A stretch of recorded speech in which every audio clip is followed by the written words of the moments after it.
I have made a Jurgen Klopp-esque tactic. Now, if we look here, this is the tactic. I did my testing with it with Southampton, and I've played, if we go to competitions, 19 games. So half the season I've played everyone once. And as you can see here, we are sick. Only a point off Champions League football. Now, Southampton, if you go to season preview, you can see here they're 14. And I think that's actually gone up. And of course, I disabled transfers in the first transfer window. So this is just the default Southampton squad you get at the beginning of any playthrough. So let me go through the roles and why I've given them each of the roles. Starting off with the keeper. McCarthy on sweeper, keeper, defend. Obviously, Alisson's a sweeper, keeper, kind of made sense. And in Football Manager, sweeper, keeper, defend is what I'd go for out of all the sweeper keeper roles, because the other two just say take more risks and dribble more. I don't really want my keeper doing either of those things. So sweeper, keeper, defend, I'd recommend if you're going for sweeper keeper. Now at wing back we've got Kyle Walker-Peters, and for wing back it's a normal wing back on attack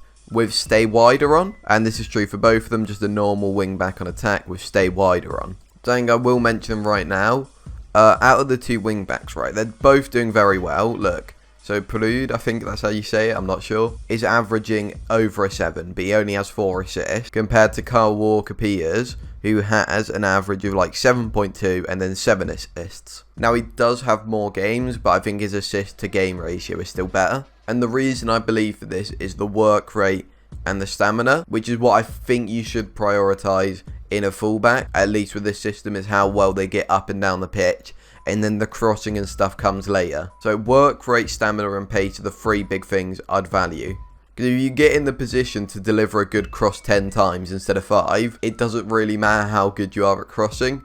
Eventually some of them are going to lead to goals. So that's what I at least think with the wing backs. Then for centre back, just a ball playing defender. I do have stay wider on both the centre backs. And this is because when we move into the midfield and the roles there, I have a halfback in Oriol Romeu. And what you find is when you have possession quite deep, what ends up happening is Romeu slips in between the two centre-backs. They go wide.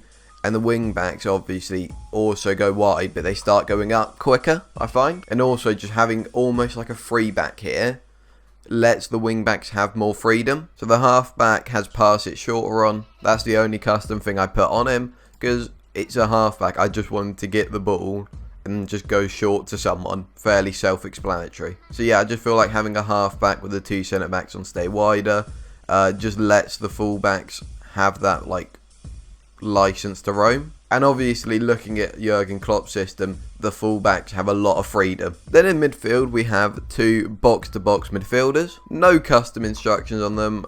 They're just there to do a lot of running in the middle of the park. Ward-Prowse has a really good work rate and stamina, 20 stamina, 19 work rate. So this is like the role he's definitely best for. Diallo also has good stamina and work rate, so my players are actually good for doing this. But I feel like in this heavy pressing system, 2 box-to-box midfielders doing a lot of running is kind of what you want. So that's what I've got. Now the 2 wingers are both just inside forwards on support. And the only instruction I have is sit narrower. So we look here, both of them have the custom instruction, just sit narrower. And the main reason for this is because I want them like in here, while the fullback comes like up here. Then up top we've got a default pressing forward on attack, which is slightly different to what Roberto Firmino does. Maybe it's a bit closer to what Jota does when he plays up front. But a pressing forward on attack is pretty much just a normal pressing forward who looks to just score goals. So with a pressing forward like this, you're still going to get someone who plays on that last man and is looking to get in behind if they can, as well as, of course, working hard to win the ball back. Things like a pressing forward on support I feel like don't really work,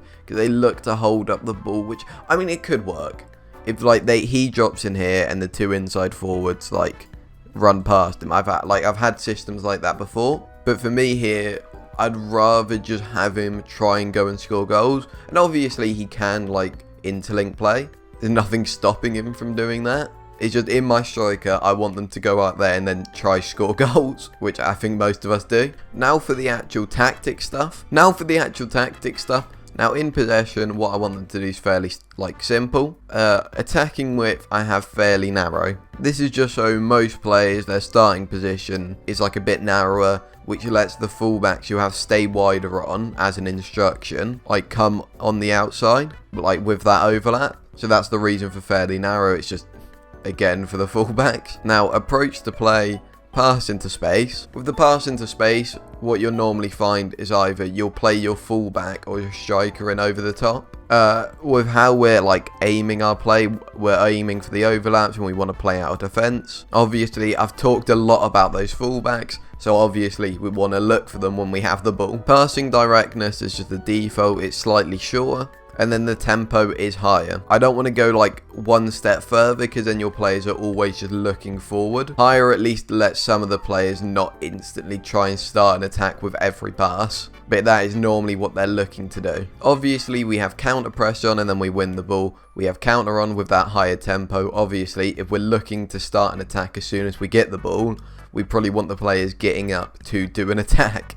With our distribution just to the fullbacks or to the centre back. Now for the out of possession, a much higher attacking line and a higher defensive line, because obviously it's a very heavy pressing system, so you want the lines of engagement a lot higher up. The reason the defensive line isn't much higher is just because I feel like you get caught out way too much with just balls over the top. You get caught out with that quite a lot with higher. But much higher is like every highlight is just they like just dink one over the top. So I would like, unless we're really chasing a game, I wouldn't put it any higher than this. No offside trap because I feel like it's just not good in FM. Marking and tackling, I have used tighter marking on. Obviously, I like with this system, you want to turn over play as quickly as possible and then attack as quickly as possible. Trigger press much more often, prevent short distribution. And yeah, that's all of the instructions for the team. Hey there, this percentage of people who watch the videos aren't subscribed. So if you enjoy the videos, make sure to subscribe so you know when they come out. Anyway, enjoy the rest of the video. So I am going to show you a game with this system, but something I want to do just before then is show you our pass map from the last game. So something you'll probably notice here is obviously we kind of have that back three that I talked about, and then the wing backs who were Kyle Walker-Peters, who was like up here last game, and then Livramento. Look how high they are. And for this pass map, a lot of their passes they're receiving are from the centre backs, because that would make sense. But you have to remember, most of the passes they're receiving from the centre backs are like a lot further back. So in actuality, whenever they're getting passed to by someone who isn't a centre back or the keeper, they're like their position's even higher up. Anyway, let me now show you a game using this system. Now, I only had a 1 day gap in between games, so it's quite a rotated squad, and the players who haven't been rotated, as you can see, Romeo here, very tired. Anyway, that's the team I'm going to put out. Hopefully, despite all the tired legs, it's a good representation of the system. Obviously, if you are playing a pressing system like this one, you're going to get a lot of tired legs. So it does make sense. Going to turn on extended highlights so you get to see more of the game. So here we are. First highlight here, just with the fullbacks very wide, getting in crosses. And that is just like a lot of what we do. So another highlight, again down this left-hand side. And it's just a fullback who is very wide and now putting it across. Okay, so we've got the ball here, and as you can see, we start to like build up play, and the fullback, like look on this left hand side, Perud, no idea how you say it, very high and wide, which look, like every attack we've had this game has come from left back, putting it across, and that one goes over.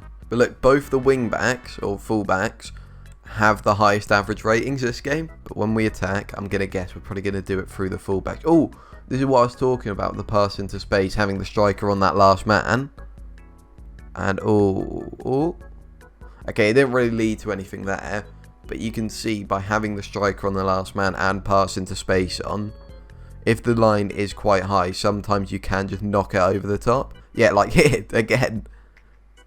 Oh, it gets close. Okay, now I wonder how we're either going to build up this attack with a fullback, like we are now, or just going over the top.